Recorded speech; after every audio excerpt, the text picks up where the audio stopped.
Hello everybody, આજે મારે વાત કરવાની છે જે મોટા ભાગના ઘરમાં જોવા મળે છે કે બાળક જમતું ના હોય તો મોબાઈલ કે ટીવી જોતા જોતા જમાડવામાં આવે છે, પરંતુ આ આદત બિલકુલ સારી નથી. એ અત્યંત ખતરનાક છે.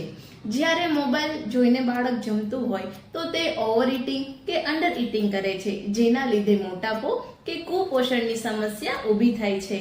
આ ઉપરાંત બાળક ખોરાક બરાબર ચાવતું નથી, પરંતુ ડાયરેક્ટ તરત ગળી જાય છે, જેના લીધે મેટાબોલિઝમ નબળું પડે છે, પાચન તંત્ર ખરાબ થાય છે અને ગેસ તેમજ કબજિયાત જેવી તકલીફ થઈ શકે છે.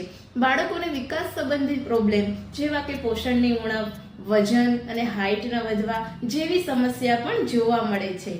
આ ઉપરાંત આંખોને લગતી સમસ્યા પણ થાય છે. તો જો તમે તમારા બાળકને જમતી વખતે મોબાઈલ કે ટીવીની આદત છોડાવવા માંગો છો તો તમે પાસે બેસીને તમારા હાથે જમાડો, સાથે સાથે તેને વાર્તા કે જોડકણા સંભળાવો અને તેને પોતાની જાતે જમવા દો, જેના લીધે તે જમતા પણ શીખી જશે અને મોબાઈલ પણ નહીં જુએ.